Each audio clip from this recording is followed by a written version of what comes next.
讲到听歌，你第一个想到的应该就是 Spotify、YouTube、Joox 这些所谓的线上串流平台。基本上你只需要有一架手机，就可以随时随地的播放自己想听的音乐。很多人可能已经忘记，或者根本不知道，在不久之前，你老爸老妈的那个年代，听歌可没有那么方便。苹果如何改变世界第二集，我们要看看苹果是怎么把1000首歌放进你的口袋里面。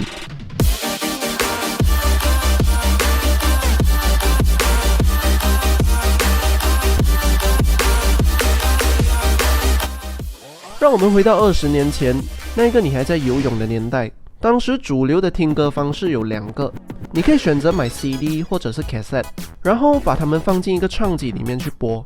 出去外面想听歌怎么办？这个时候你就需要一架随身听，也就是我们一般人讲的 Walkman。 现在讲到智能手机，我们第一个想到的就是 iPhone 或者是 Android， 而那个时候讲到随身听，我们的爸爸妈妈第一个想到的一定会是 Walkman。 出门听歌你必须要带上一架 Walkman， 对，还有你要听的 CD 跟 cassette。 一片 CD 大概能够容纳10多首歌，一片 CD 大概能够容纳10多首歌，所以你可以想象，你如果想要听100首歌，你要带多少 CD 出门？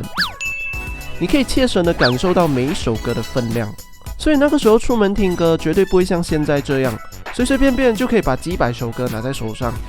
更夸张的是，有的人甚至还会直接把唱机扛出门，所以那个时候出门听歌的体验分分钟比你搬家还累。有问题的地方就会有商机，而苹果看见了这个商机，他们打算要用一个产品来颠覆整个音乐产业。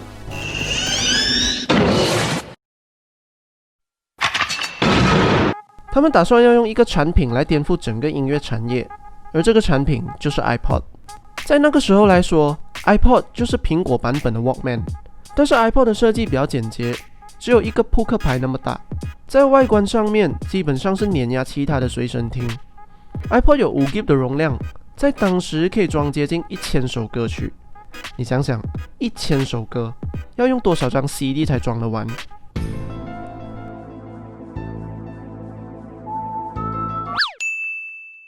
它的电池可以耐10个小时，在外观、容量、续航上面 iPod 都已经有了压倒性的优势。这样最重要的歌嘞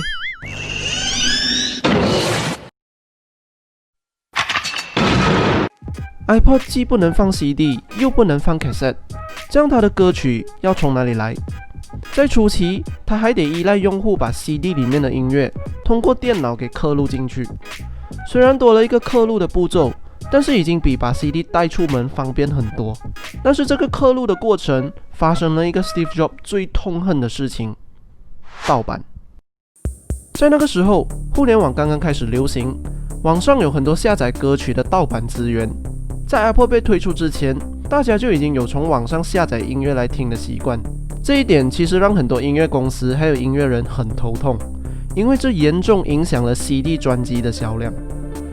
苹果其实是可以完全不用理会盗版的事情，因为不管怎样 iPod 只是一个听歌的媒介，歌曲从那里来并不会影响 iPod 的销量。但是 Steve Jobs 是一个爱音乐的人，他也一直认为自己是一个艺术家，所以非常了解版权对于创作的重要性。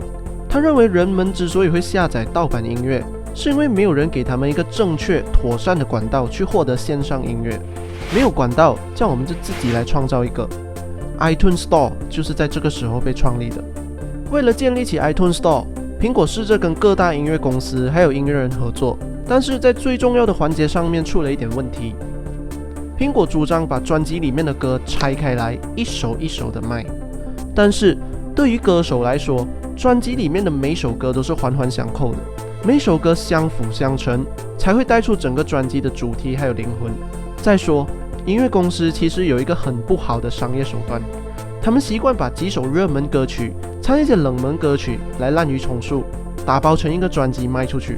苹果要散卖歌曲的做法当然是不被接受的，但是 Steve Jobs 知道用户只会挑自己喜欢的歌来听，散卖歌曲才是最符合用户习惯的销售模式。最后音乐公司也带着试水温的心态加入了 iTunes Store 的企划，每一首歌在 iTunes Store 上面只卖$0.99。在那之后，用户只需要在 iTunes Store 下载歌曲，就可以放在 iPod 里面听。虽然它算不上是完全杜绝了盗版的市场，但是也开辟了一条新的销售模式。